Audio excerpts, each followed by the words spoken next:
உறவுகளுக்கு வணக்கம். பாமக கட்சியை காப்பாற்ற துடிக்கும் ஐயா ராமதாஸ், பிஜேபியிடம் சரணடைய துடிக்கும் ஐயா அன்புமணி, இவர்களை பத்தி தான் இந்த காணொலியில பேச போறோம். அரசியல் ரீதியா கருத்துக்களை தெரிவிக்கலாம், தவறு இல்லை. ஐயா ராமதாஸ் அவர்கள் மனசொடைஞ்சி பேசியிருக்கிறாரு. அந்த வீடியோ இப்போ வைரலா போயிட்டு இருக்குது. நான் பிஜேபியோடு போக கூடாதுன்னு சொல்றேன், ஆனா அன்புமணி பிஜேபியுடன் தான் போகணும்னு அடம் பிடிக்கிறார். இந்த கால அன்புமணி பிரச்சனை இந்த தொடைய அந்த பக்கம் அன்புமணி மனைவி சௌமியா இந்த காலம் பிரச்சனை ரெண்டு பேரும் அழறாங்க. எதுக்கு அழறாங்க? பிஜேபியோட கூட்டணி போகணும். என் காலை பிடிச்சி கெஞ்சுறாங்க. நான் பிஜேபியோடு போவே கூடாதுன்னு அன்புமணிக்கு சொல்றேன்.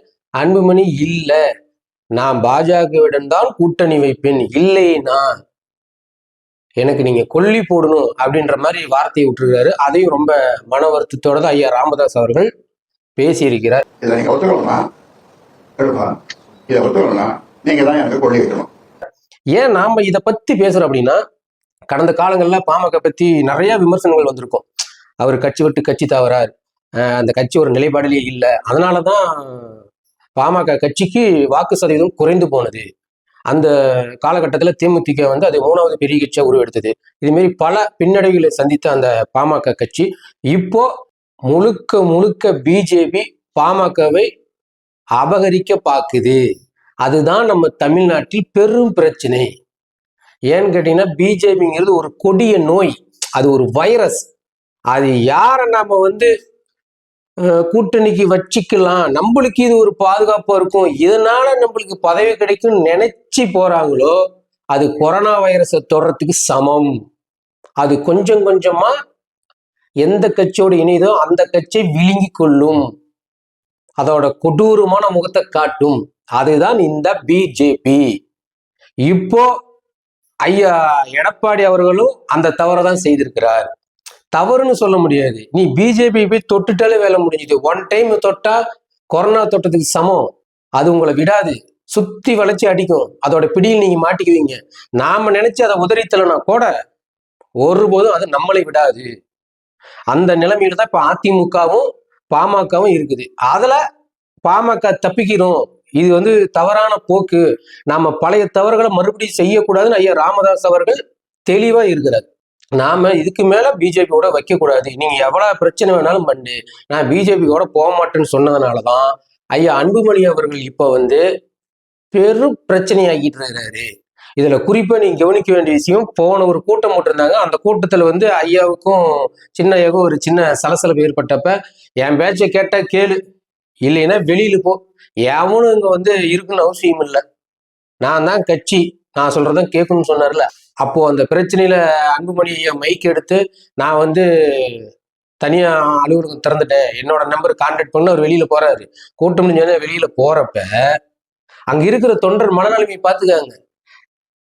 இத்தனை ஆண்டு காலமா அந்த கட்சியை கட்டி காப்பாத்தி ஒரு இயக்கம் நடத்துறங்கிறது எவ்வளவு பெரிய விஷயம். அதுல எவ்வளவு நம்ம உடல் உழைப்பை போடணும், நம் சொந்த சந்தோஷங்கள்லாம் உதறி தள்ளிட்டு அந்த இயக்கத்துக்காகவே முழு நேரமும் பாடுபடணும். அப்படி கட்டமைச்ச ஒரு கட்சி தலைவர், ஒரு நிறுவனர் தலைவர் ஐயா ராமதாஸ் அவர்களை கண்டுக்காம வெளியில போய் அன்புமணி ஐயா பின்னால போய் அன்புமணி ஐயா வாழ்க, அன்புமணி ஐயா வாழ்க, சின்ன ஐயா வாழ்கன்னு ஒரு கூட்டம் கோஷம் போடுது.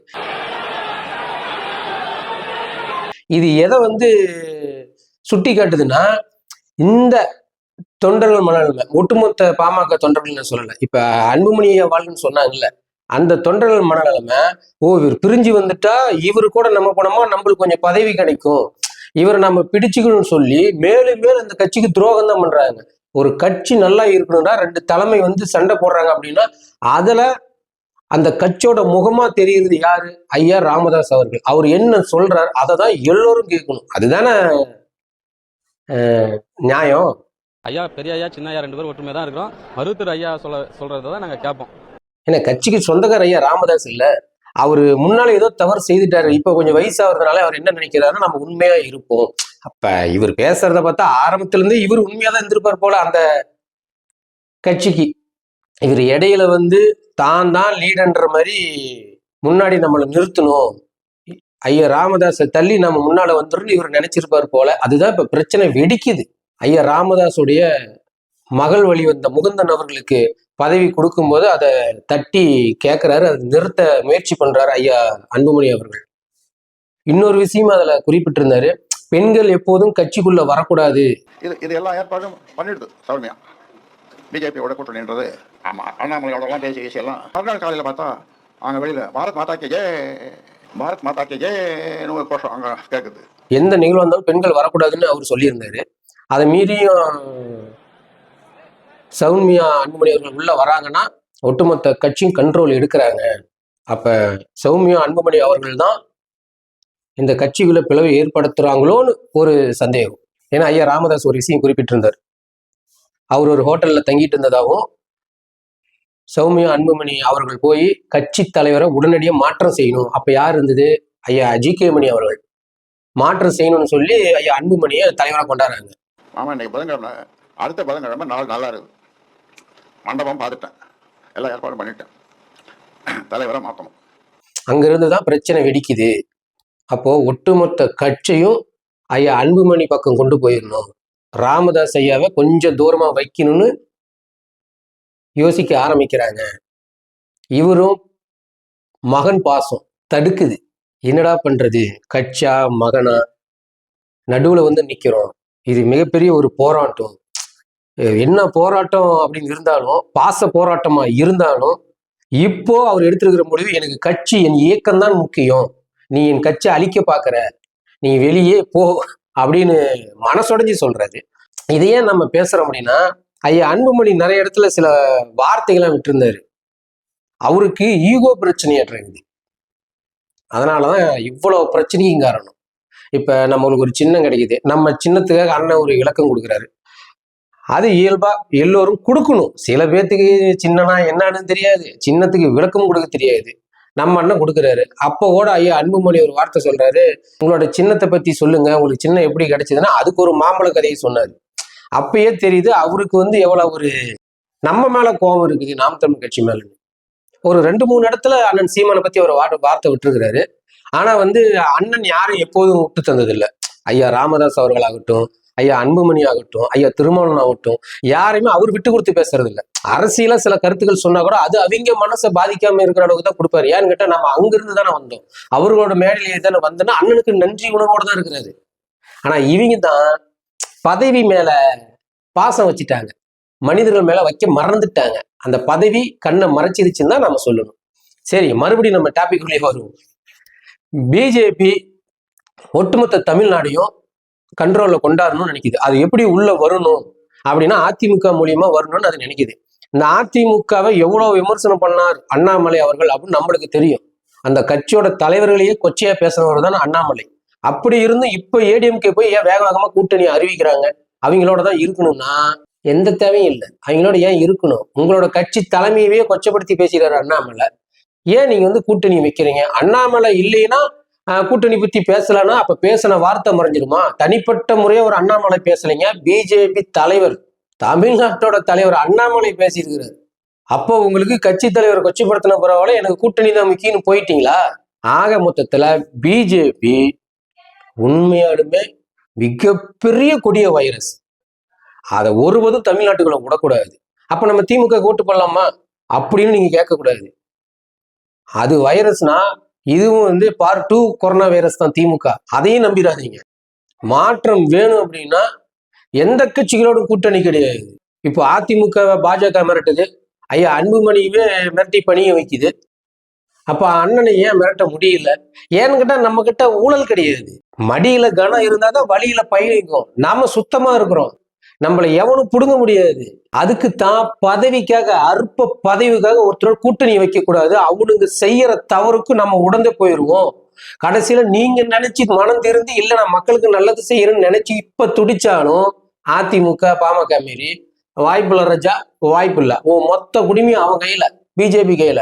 அவ சொல்றதான் நீங்க செய்யணும். இதுல இருந்து நீங்க புரிஞ்சுக்கங்க, ஐயா ராமதாஸ் அவர்கள் இப்ப எப்படியாவது இந்த பிஜேபி கூட்டணி ஒழிச்சிடும், நமக்கு போகக்கூடாது, அதிமுக கூட போயிடலாம் அப்படின்னு அவர் சொல்றாரு.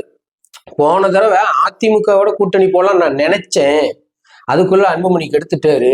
போயிருந்தா கண்டிப்பா நான் 3 சீட்டு வந்திருப்பேன், அதிமுக ஒரு 6 இடத்துல வந்திருக்கும் அப்படின்னு சொல்றாருன்னா அவரோட அரசியல் அறிவு எவ்வளவு தூரம் இருக்கு. ஏன்னா சில பேர்த்துக்கு தெரியும், கொஞ்சம் வாக்குல தான் எல்லா இடத்தையும் விட்டாங்க பிஜேபி கூட்டணியில. அப்ப பிஜேபிக்கு ஓட்டு கிடையாது, பாமகவுக்கு ஓட்டு இருக்குது. ஆனா இந்த கட்சி தாவி தாவி தான் பாமகவோட பெரும்பான்மையை இழந்துருச்சு. அது ஒரு கெட்ட பேரா போன காலத்துல எல்லாம் நடந்துருச்சு.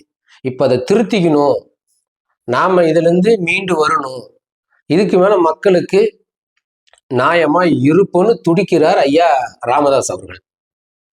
அதுக்கு வழிவிடுவாரா அன்புமணி அப்படிங்கிறது பெரிய கேள்விக்குறிதான். இப்ப வர சட்டமன்ற தேர்தலில் பிஜேபியோட கூட்டணி வச்ச அதிமுக அவங்க எத்தனை எம்எல்ஏ எடுத்தாலும் தமிழ்நாட்டு மக்களுக்காக குரல் கொடுக்க முடியாது. பிஜேபி சொல்றதான் அதிமுக கேட்கும். இப்போ ஐயா அன்புமணி அவர்கள் போய் பிஜேபி கூட்டணியில இணைந்தாலும் பிஜேபியை நம்ம வளர்த்து வர்ற மாதிரி ஆயிரும். சாரி, மக்கள் நீங்க தெளிவா இருக்கணும், ஒருபோதும் தமிழ்நாட்டில் பிஜேபி வளரக்கூடாது. அப்ப என்னப்பா பண்றது, திமுகவுக்கு போடலாமான்னு தயவு செய்து கேட்காதீங்க. 2 பேருமே அந்த பிஜேபி மரத்துக்கு தண்ணி ஊத்துவாங்க. கண்ணுக்கு தெரிஞ்சு தண்ணி ஊத்துறது இந்த அதிமுகவும் ஐயா அன்புமணி அவர்களும். தெரியாம ஓஸ் போட்டு நல்லா தாராளமா பிஜேபி மரத்துக்கு விடுறது திமுக. ஆக மொத்தத்துல தமிழ்நாட்டை காப்பாற்றணும் அப்படின்னு நினைச்சீங்கன்னா நாம் தமிழ் கட்சிக்கு வாக்கு செலுத்துங்க, தெளிவோடு இருங்க. இப்போ அதிமுகவும் ஐயா அன்புமணியும் பிஜேபியின் பிடியில். கெஜ்ரிவாலை எப்படி முடிச்சு கட்டினாங்களோ அதே மாரி இவங்க 2 பேர்த்தையுமே இந்த தமிழ்நாட்டை முடிச்சு கட்டிட்டு இவங்க மிகப்பெரிய சக்தியா மாறும்னு நினைக்கிறாங்க. அவங்க உள்ள வந்துட்டா முடிஞ்சு நம்ம ஹவுஸ் அரெஸ்ட்ங்கிற மாரி தமிழ்நாடே பிஜேபி கிட்ட அரெஸ்ட். இங்க சுதந்திரமே கிடைக்காது. அப்படியே இந்த வடநாட்டுல எல்லாம் பாக்குறீங்கல்ல, அது மாரிதான் இங்கேயும் நடக்கும். அப்பயும் எதிர்த்து சண்டை போடுற ஒரே மனிதர் எங்கள் அண்ணன் செந்தமிழ் சீமான். நீங்க ஒரு விஷயம் யோசிச்சு பாருங்களேன், ஒரே மேடையில எல்லாம் ஒரு காலத்துல ஒன்னா இருந்தாங்க. ஐயா ராமதாஸ் அவர்களும் திருமாவளவன் அவர்களும் மற்ற கட்சியினர் எல்லாருமே ஒரே மேடையில் இருந்து ஒரே குரலா ஒழிச்சாங்க.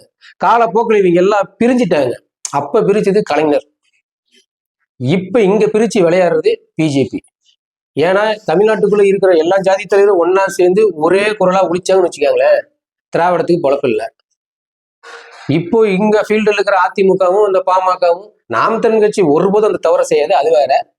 அதிமுகவும் பாமகவும் எப்படியாவது லைட்டா உள்ள பூந்து இவங்க நம்ம இழுத்துக்கிட்டோமா நம்ம ஒரு எதிர்கட்சியா வந்துடலான்னு பிஜேபி நினைக்குது.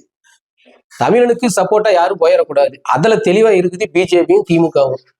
இவங்க என்னதான் நினைத்தாலும் அதெல்லாம் முறியடிச்சுட்டு அண்ணன் சிங்களா தான் வந்து நிற்பார். மாற்றம் வேணும் அப்படின்னு நினைத்தா அது அண்ணன் சீமானால் மட்டுமே முடியும்.